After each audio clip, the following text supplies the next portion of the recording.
2, 1. A new blockbuster movie revises history. The Weinstein scandal makes headlines again, and both parties endorse populism. I'm Ben Shapiro. This is The Ben Shapiro Show.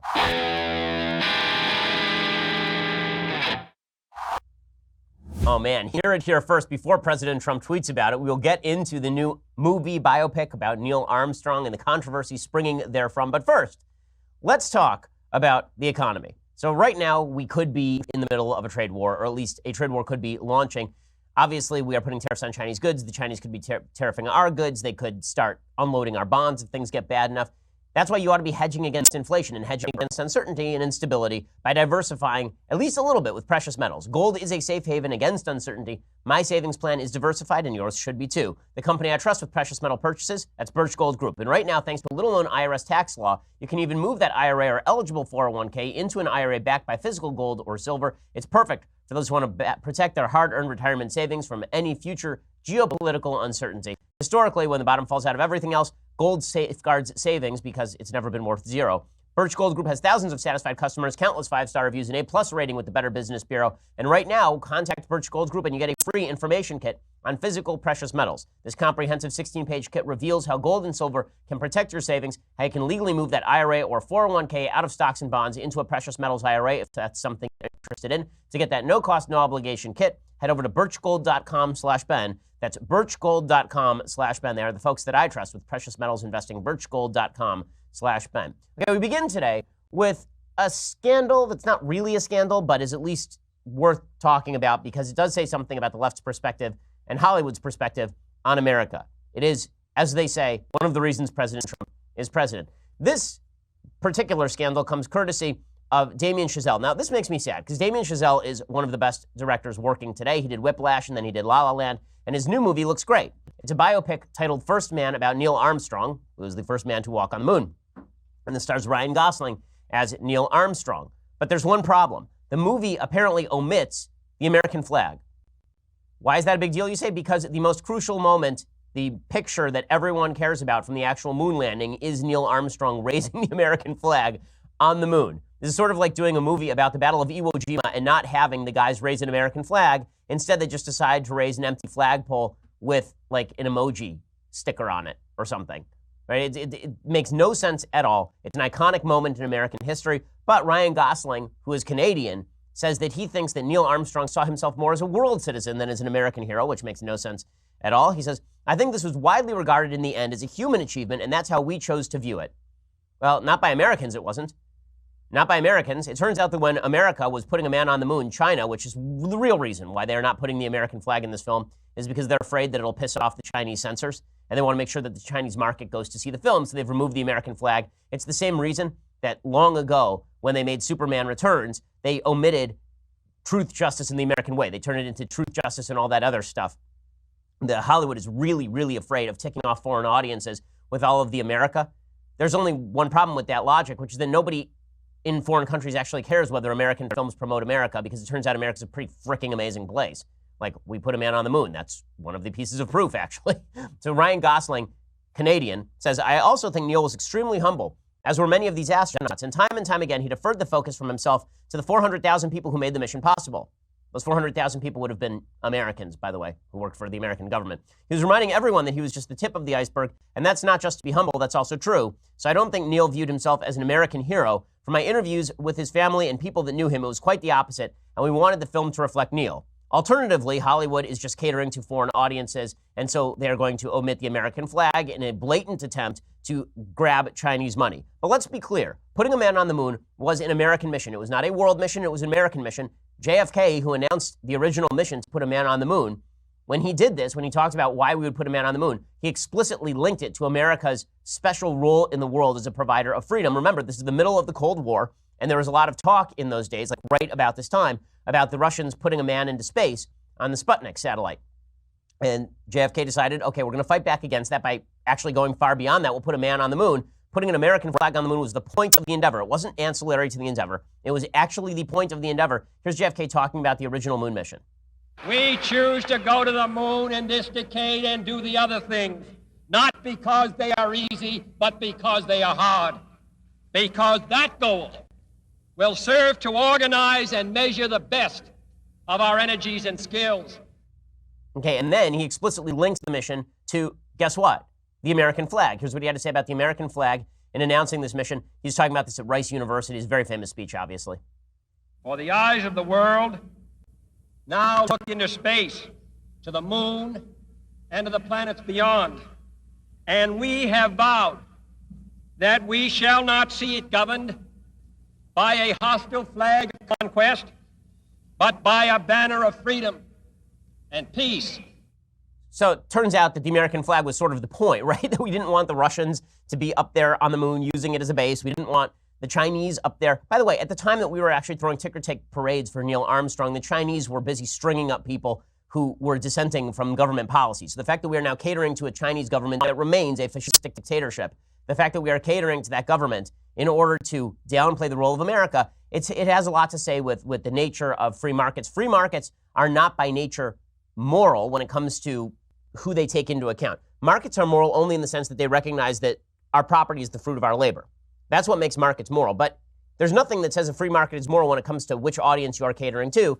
And if Hollywood feels it can cater to a Chinese market by getting rid of American messaging, it will do so despite the immorality of that basic idea. But there's something deeper happening here, and that is that Hollywood and the American left are deeply embarrassed by the idea that America is a nation that is a force for good in the world.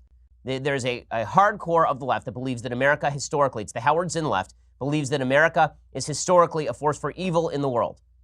If you go listen to the radicals over like Chapo Trap House or something, another podcast on the left, what you will see is that they're constantly talking about historically how America has been a force for tyranny and fascism around the world. And maybe it would have been better if America had just backed off the world stage and allowed the Soviets and the communists to dominate Africa, dominate South America. It's all about America backing tyranny. It's the Noam Chomsky view of history. And that is being indicated here. Every good thing America did is actually a world achievement, and every bad thing America did is America's burden alone. So slavery was America's alone, but putting a man on the moon, that was a world achievement. In reality, it's sort of the reverse. Slavery was a universal in human history. America fought a bloody war to get rid of slavery. That does not mean that folks who engaged in slavery and backed slavery in the United States are off the moral hook. Far from it. But what is uniquely American is not slavery. That was a universal world institution that was also enacted in the United States and was evil.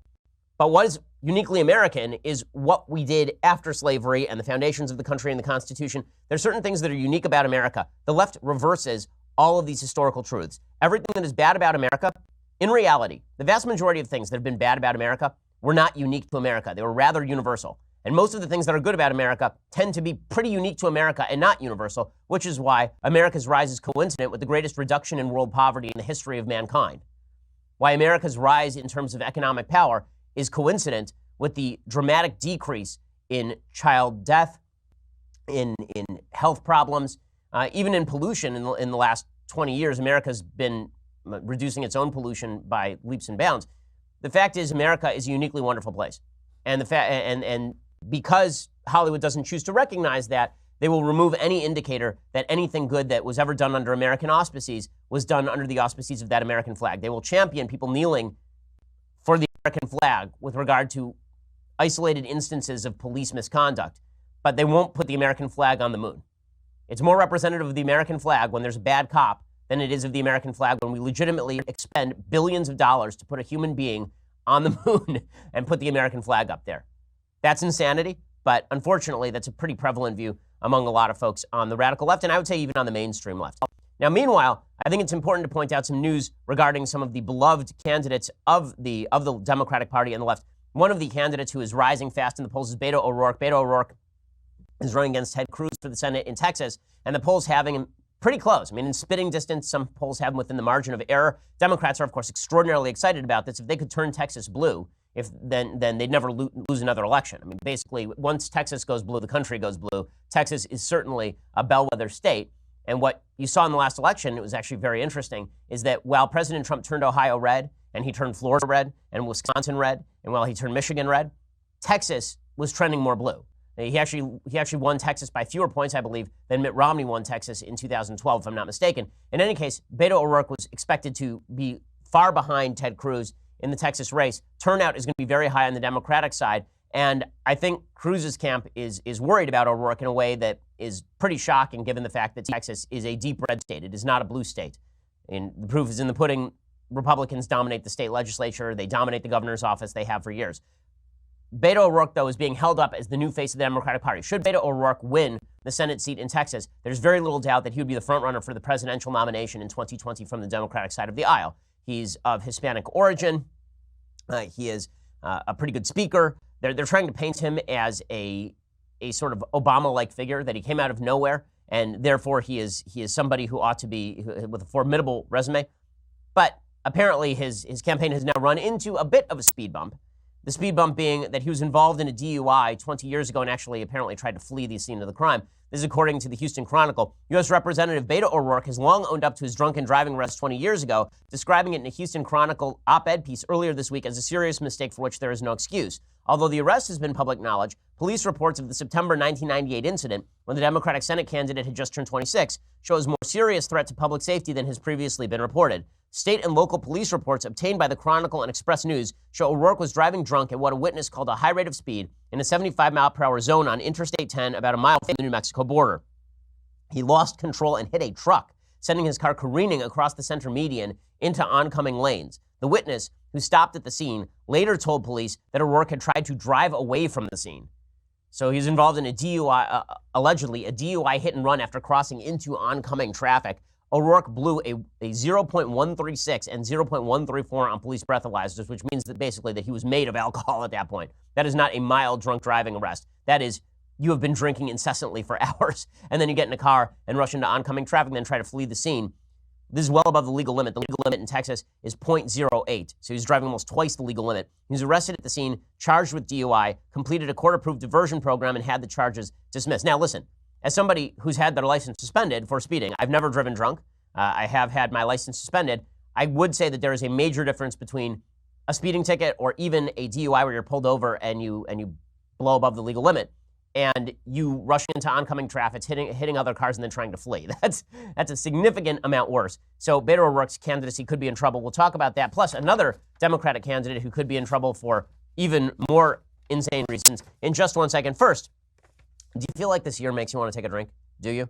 Well, listen, I am not a proponent of alcoholism, but you could use a drink to relax every once in a while, and that's why you should go over and subscribe to Winc. Winc makes it easy to discover great wine. And it's not just for drinking in your home, obviously. We're talking about you're going out to dinner with somebody and you don't know what a good wine tastes like. You don't know the difference between a bottle of Manischewitz and a bottle of turpentine. You don't know the difference between any of these things. And so you actually need a wine that goes with the meal, tastes really good, but you don't know anything. So what you do is you go over to Winc. Winc's wine experts select wines matched to your taste, personalized for you, shipped right to your door, starting just $13 a bottle. There's nothing like coming home to a box of delicious Winc wine selected just for you. It's the best day of your month. Just fill out that Winc palate profile quiz, and they ask you simple questions like, how do you take your coffee? How do you feel about blueberries? And then they give you wine that is specifically tailored to your taste profile. Each month, there are new delicious wines. They have the insanely popular Summer Water Rosé that is flying off shelves right now. No membership fees. Skip any month. Cancel anytime. Discover great wine today. Go to trywinc.com/Ben and get $20 off your first shipment. That's TRYWINC.com/Ben for $20 off. Again, trywinc.com/Ben. Folks around the office have done taste tests of the Winc wine. They love it. They're less productive that day, but they're happier. Go over and check it out. Trywinc.com/Ben, WINC.com/Ben for $20 off. Okay, so Beto O'Rourke could be in trouble in his Texas race, to the great consternation of Democrats. That's not even the craziest Democrat story of the day. The craziest Democrat story of the day comes courtesy of state Senate candidate Julia Salazar. So Julia Salazar is running for the state Senate in New York, and she is, according to City and State New York, she has attracted significant, often fawning media coverage, an army of enthusiastic volunteers, endorsements from politicians and activist organizations, and now withering scrutiny. A series of articles have dug into her childhood religion and activist history, exposing facts that either contradict or provide relevant context to some of her biographical claims. Based on interviews with her mother and brother and Salazar herself, City and State has discovered additional, previously unreported instances of Salazar falsely presenting her background and others that are, while not technically untrue, misleading. But the deeper one digs into the competing narratives of Salazar's upbringings, the less it appears to be a simple matter of truth or lies or he said, she said. Salazar has told a few outright falsehoods. She claimed her family immigrated from Colombia, when in reality, she, her brother, and mother were born and raised in the United States, and her father first came to the United States as a teenager and was naturalized before Salazar was ever born. And she also claimed that she had Jewish background. She has no Jewish background at all, but she's anti-Israel. She wanted to claim that she was Jewish, that she could get away with the anti-Israel nonsense. She also claimed that she grew up working class in an economically stressed family. It turns out that is not true. According to her brother, my family immigrated to the U.S. from Colombia. So she said, my family immigrated to the U.S. from Colombia when I was a baby. My mom ended up raising my brother and me as a single mom without a college degree and from a working class background. That's what she told Jacobin magazine, the socialist magazine. Her brother says he remembers them being financially comfortable, living in a big house along a river in Jupiter, Florida. Each of the siblings had their own rooms. The six-figure income their father, Luis Hernan Salazar, earned as a pilot meant the family could afford to set aside college saving funds of about $6,000 for each child. He says, we were very much middle class. We had a house in Jupiter along the river. It was in a beautiful neighborhood. I feel very strongly about my family, and I want to tell the truth. So all of this is basically a lie. So that's pretty awesome. So that I like that she recently said we didn't, she also claimed that she didn't have permanent residence in the United States. That is not true. Everyone in her family was a U.S. citizen because her father became a U.S. citizen sometime around 1984. So all sorts of good stuff from Julia Salazar. And she's kind of a crazy person, it sounds like. But the Democrats are defending her because obviously she fulfills certain intersectional boxes. And that's, of course, why they're defending Beto O'Rourke as well, because those intersectional boxes matter a lot more than being qualified to actually be a legislator in the United States. The Democrats are much more interested in this sort of intersectional racial politics than they are in anything else. And this is a broader trend in American politics right now. It's very weird what's happening in American politics. On the left, you have people jumping into a sort of left-wing populism that is wrapped around identity politics. So populism, to describe what populism is in sort of policy context is difficult because populism is more a tactic than it is natural policy. Populism is when people say, I speak for the people, that's populism. When people say I speak for a policy, that's usually not populism. But if you had to sort of peg down the populist attitude toward policy, it's usually distrust of major institutions. That's how Jamie Kirchick puts it, and I think this is right. Distrust of major institutions, so sort of conspiracy theorizing about the power of institutions in life. Belief that your identity group is paramount, and distrust of the markets. Those would be sort of the three big things. You distrust the free market because you think the free market is rigged. You distrust institutions like the government, and you believe that your identity group is paramount. Well, what's weird is that both left and right have now embraced a lot of these particular principles. On the right, this manifests as anti-immigrant attitude, right? A belief that we have to maintain, a quote-unquote white majority. There are parts of the right that have actually argued this, that the real problem with immigration is not people immigrating from cultures that may not be well assimilated in the United States, but it's actually the countries, the people themselves coming from countries that we don't like, right? That's a bad attitude, and that's sort of right-wing populism with regard to immigration. On the left, it's actually manifested as the out-group is white Americans in many cases, and the in-group is minority citizens who have been put under the thumb. Anti-institutions, on the right, you see this as everything that the deep state, right? Everything that the government does is conspiratorial and an attempt to get you. And while I am on board with a lot of suspicion of government interventionism in the economy, I have real doubts that the government is a malevolent force in American life. I think it's much more to do with radical incompetence and stupidity, because most people are radically incompetent and stupid, than it has to do with conspiracy theories inside the government. And on the right, the anti-free market attitude, which we'll talk about in a second, has taken the form of big corporations are backing the leftist agenda. So we'll talk about all those three from the right. On the left, these three attitudes manifest in a different way. So the in-group loyalty is loyalty to this idea of a majority-minority country, that's very important. We have to push that, and we have to say that the future of America is non-white. You see this in an article in the New York Times today. The anti-free markets attitude is evident on the left in virtually every respect. And then you have the distrust of institutions, which is America is systemically racist, America is institutionally biased, and all the rest. And so there's this meeting of the minds when it comes to distrust of institutions, distrust of the markets, and belief that the in-group is paramount. So let's talk about, I think that the populism of the right has in large part been driven by the populism of the left. I think that a lot of the populism of the right is a reactionary response to the populism of the left, particularly on issues racial. So I mentioned Julia Salazar. I mentioned also Beto O'Rourke. Obviously, a lot of the enthusiasm for Andrew Gillum in Florida has to do with the fact that he's black, not just the fact that he is a democratic socialist. By the way, I mentioned, quick correction, yesterday I suggested he was gay because it's just a mistake. He's not gay. He has a wife. In any case, the intersectional politics of the left is very evident, and the proof today comes courtesy of the New York Times. There are two separate pieces in the New York Times talking about the threat of whiteness in America and why it would be good if there was a white minority in America. This is the identity politics populism of the left that has led them to embrace a bunch of radical candidates on their own side. There's a piece by Thomas Edsall talking about demography in the United States and the fact that there are a lot of people, he's very against this, there are a lot of people who are Hispanic who now identify as white. Now, normally we would think, okay, that maybe that's a fine thing, like how you self-identify racially, that maybe that's an indicator that you feel comfortable in the United States. If there's this line that's being put out by the press that America is a whites-only country and that whites are comfortable in America, and then you started self-identifying as white, maybe that isn't you being a race traitor. Maybe that's you basically saying, I don't care about my race anymore. I'm just going to identify as what the media would identify me as because I'm successful. And the reality is, I think that our focus on race in the country is extraordinarily over the top in the most tolerant and diverse country in human history. But this article by Edsel in the New York Times suggests that it's really bad that people are self-identifying as white. Instead, we should cudgel them back into particular racial groups so that we can have this majority-minority America and then identify voters by their particular strain of race. This is something Edsel is pushing over at the New York Times. That's not the only column. There's a piece in the New York Times today that's even worse, which I'm going to get to in just a second. But first, let's talk about your sleep quality. So you have a mattress. Is that mattress made for you to just go to a mattress store, you lay on it for like 10 seconds, and then you bought it? And now you're really uncomfortable. You're not sleeping all that well. This is why you instead ought to go to HelixSleep.com, where they will tailor a mattress to you. HelixSleep.com has a 2-minute sleep quiz, and they will match you to a mattress that will give you the best sleep of your life. For couples, Helix can even split that mattress down the middle, providing individual support needs and feel preferences for each side.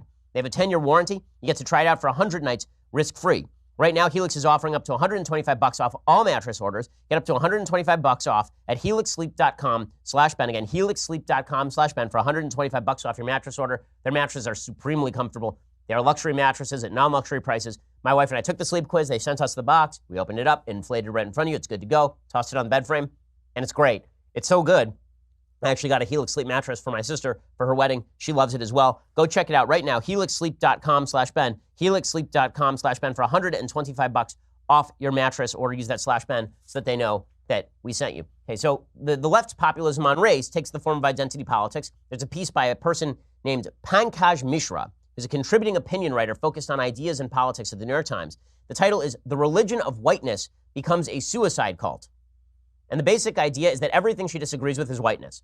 Everything she doesn't like is whiteness, because white men are bad, and whiteness is bad. And what would be better is if we were ruled by an intersectional coalition of people who have been victimized in the past by American whiteness.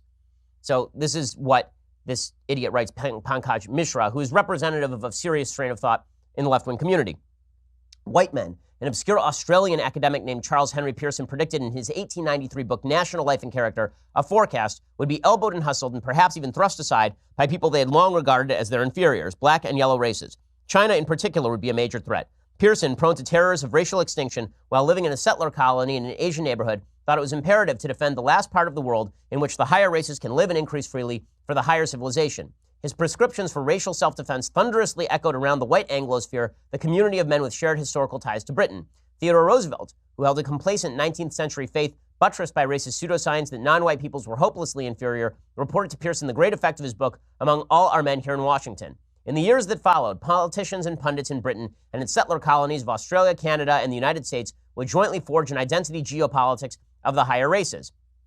Today, it has so you're saying, what does 1893 have to do with like 2018? It's 125 years later. What is the why?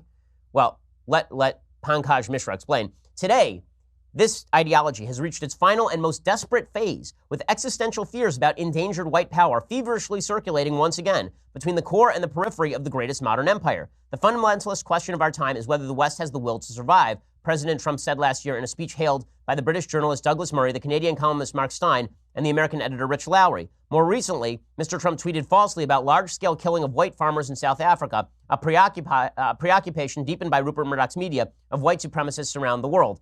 So, in other words, because Trump said that the West may be losing its will to survive, that is an indicator of white supremacy? But the West is a unique thing in human history, and it is not because of race. It is actually because of not caring about race.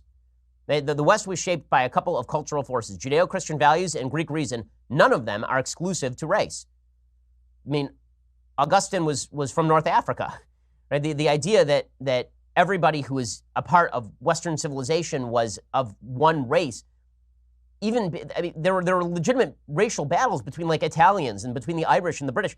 It's only now that we consider whiteness a thing, and that is largely, yes, due to racism of whites, but now it's being kind of vivified by this idea of the left that whiteness is the prevailing culturally dominant hierarchy and we have to get rid of it. And so in this article, this is the part that's amazing.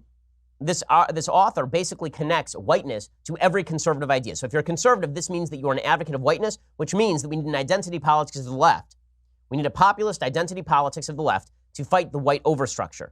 Here's what Mishra writes. Mr. Trump appears to some of these powerful but insecure men as an able-bodied defender of the higher races. The Muslim-baiting British conservative politician Boris Johnson says that he is increasingly admiring of Donald Trump. Mr. Murray, the British journalist, thinks Mr. Trump is reminding the West of what is great about ourselves. The Canadian YouTube personality Jordan Peterson claims that his loathing of identity politics would have driven him to vote for Trump. So, in other words, all of these guys are apparently white supremacists because Trump is a white supremacist and Trump was reading Teddy Roosevelt.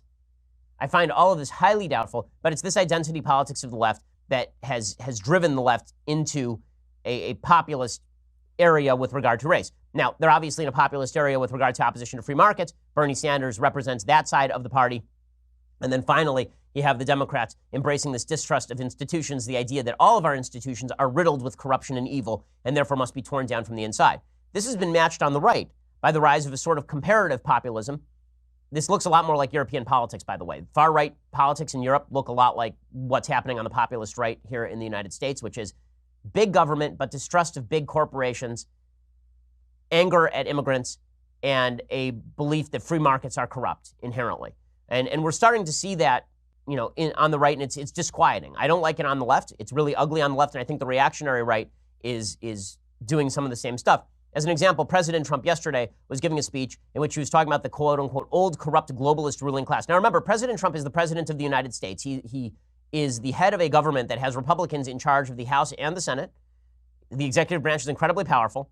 The Supreme Court is largely stacked with Republican appointees.